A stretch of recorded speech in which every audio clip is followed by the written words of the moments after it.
This video is the first entry in an introduction to poststructuralism, and particularly its relationship to the subjects of writing and discourse.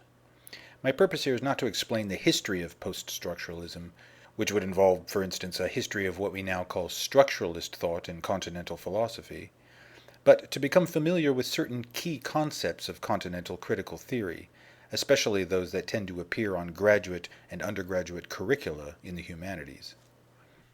My point of entry in this video is a debate about the concept of communication. For shorthand purposes, I'm going to call one side of the debate poststructuralism, even though some of the principles I discuss on that side are not peculiar to the theorists branded with that term. And on the other side is the communication model, which is simply the name I'm going to give to a set of assumptions about language and discourse that poststructuralism wants to challenge. For those who may already be familiar with some of these issues, I hope that this video can still be instructive. For such viewers, however, I should point out that, for purposes of introduction and clarity, the thought experiments presented here will often make provisional use of an empirical language that many poststructuralists would not use. These, however, will not intrude upon the key poststructuralist terms and ideas that will be clearly highlighted in the video. So imagine the following scenario. Let's say I go into a coffee shop that looks like this. And I quite like it, despite its oily environment and its oppressive, unblinking lighting. And on the wall is a community bulletin board, and among the usual offers of guitar lessons and yoga classes is a piece of paper with some writing on it. And I'm not sure what it is, but I find it quite inspiring. I don't know if it's a poem or what, but there are some other newcomers in the shop who are also intrigued by the posting.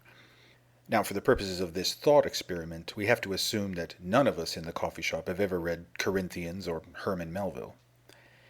So several of us found the statement on the bulletin board to be significant and meaningful.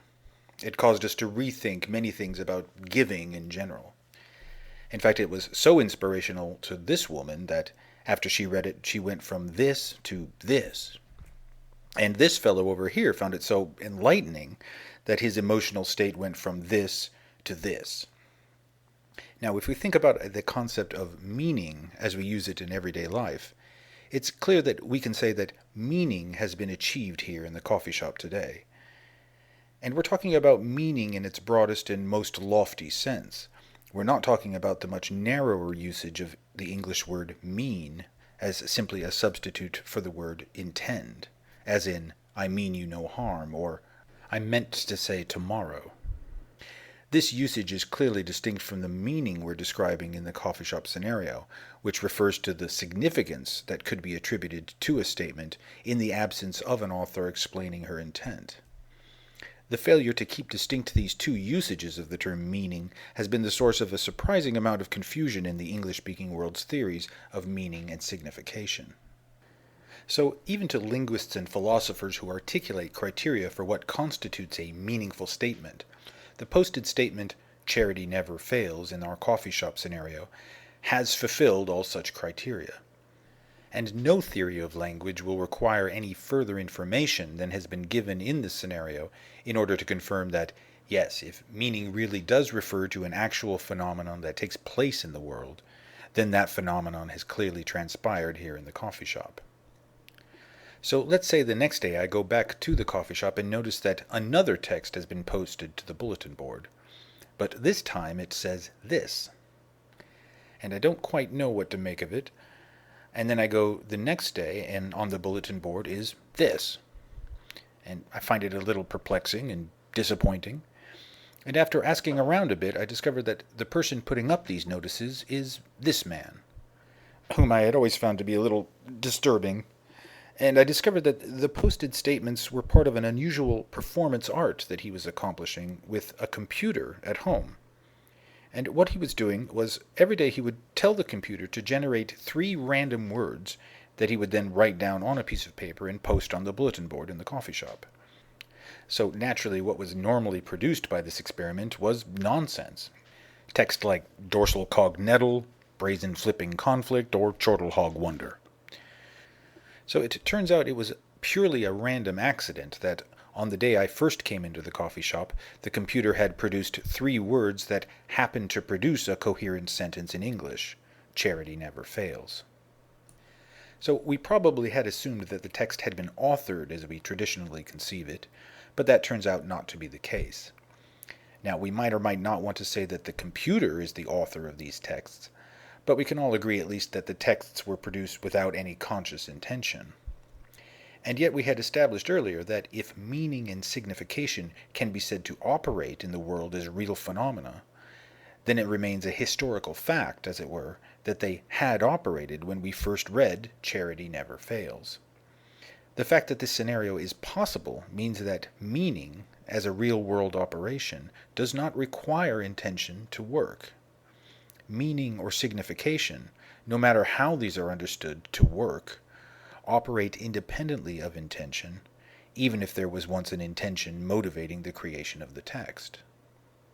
I should point out that post-structuralist philosophers do not actually dwell much on the question of intention, but it is one way to explain why the text itself, as opposed to the author, is what these writers focus on when they address the question of how writing and discourse actually works.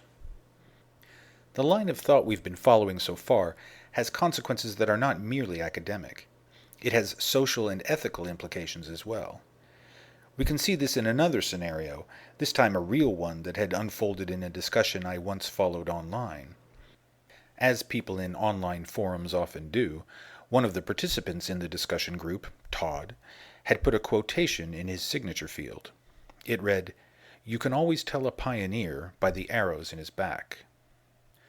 One likely interpretation or paraphrase of this statement is that those who accomplish or discover new things are often thwarted by the treachery and jealousy of others.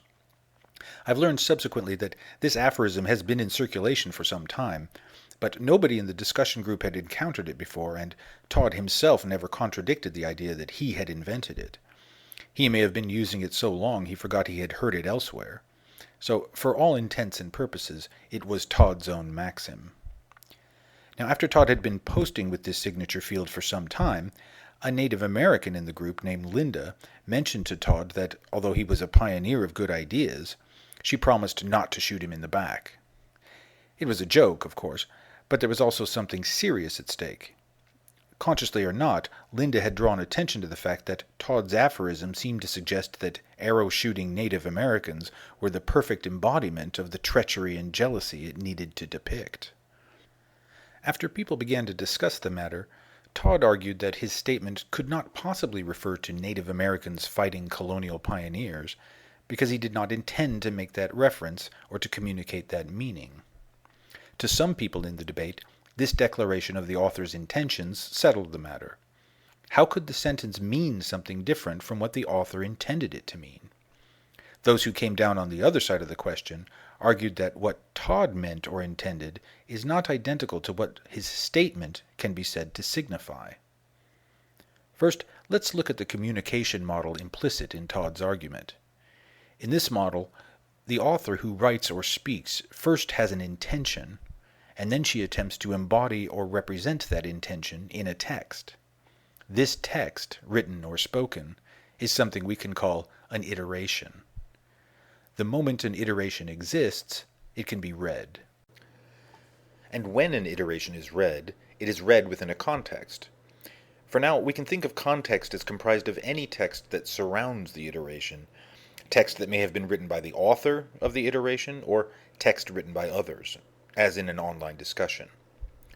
Context can also refer to anything else that might affect the way an iteration can be read, such as the forum in which the iteration appears, the historical period, etc.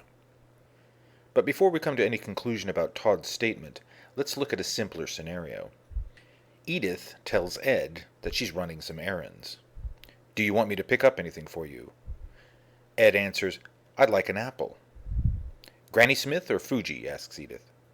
"Neither," Ed responds, "unless one of them is wireless ready." "Oh, right," Edith says. "You mean the laptop we were talking about last week." When Ed hears this, he is satisfied his desire for an Apple computer has been understood.